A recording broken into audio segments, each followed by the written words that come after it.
Los sociolugares son aquellos escenarios en los que las personas se encuentran para satisfacer una necesidad fundamental que tenemos los seres humanos, la de socializar.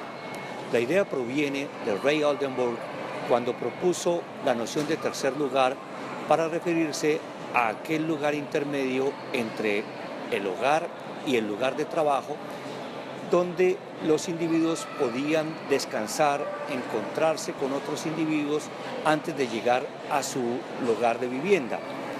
Esta idea, sin embargo, requiere de mayor precisión en la medida en que, si bien en el trabajo de Oldenburg se refiere al espacio público también como un lugar de encuentro, este escenario ha desaparecido como lugar de encuentro social para desplazarse únicamente a los lugares donde prima principalmente el consumo para poder satisfacer esta necesidad humana.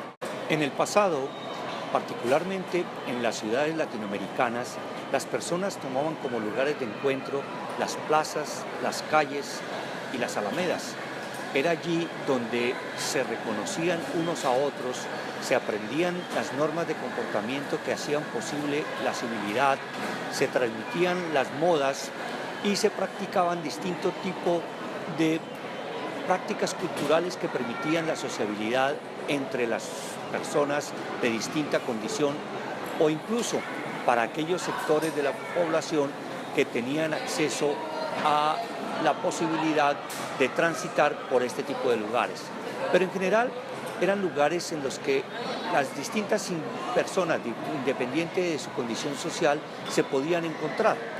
En la plaza se hacían transacciones económicas, se hacían relaciones sociales, se conocían las personas, se presentaban unas a otras, se exhibían las distintas formas de vestir y de relacionarse unos con otros. De igual manera sucedía en las alamedas y en las calles.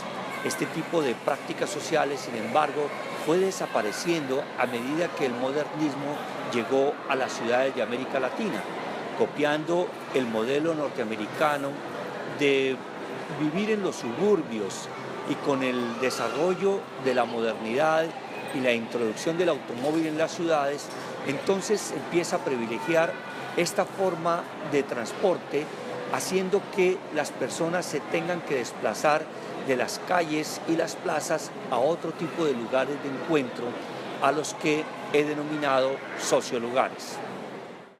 Una diferencia importante entre el sociolugar y el tercer lugar es que el primero hace referencia más a una dimensión psicológica, mientras que el tercer lugar a una sociológica.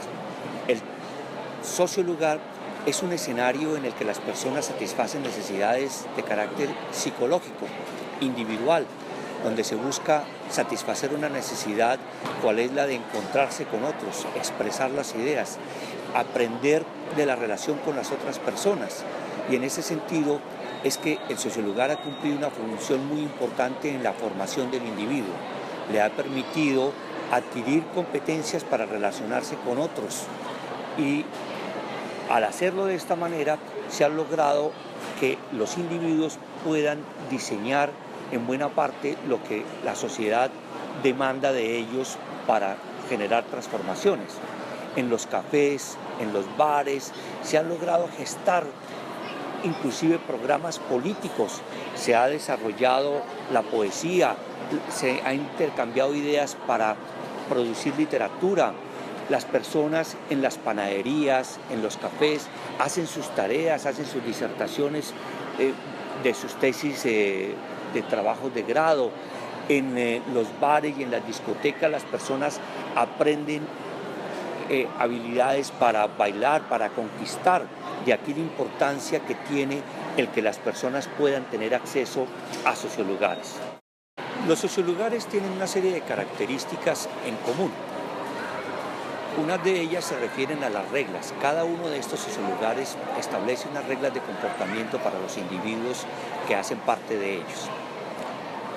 Se dice de manera tácita cómo un individuo podría comportarse dentro de una discoteca, dentro de una cafetería, dentro de una panadería una cancha de tejo o una gallera. Cada uno de estos escenarios de encuentro social se caracteriza por una serie de reglas que los individuos deben adoptar. Igualmente, unos roles. Se espera que las personas se comporten de manera particular.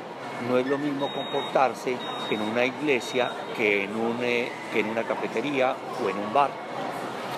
También los sociolugares se caracterizan por cierta atmósfera espacial, por cierto nivel de ruido, intensidad de luz, por un mobiliario en particular que propicia este tipo de lugares de encuentro.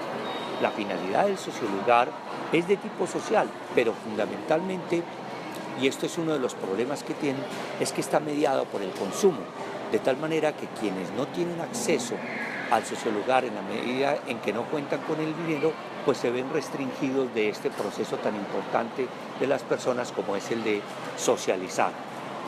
De aquí la importancia de defender el sociolugar, pero abrirlo a todas las personas que aún en condiciones de dificultades económicas no pueden tener acceso a ellos.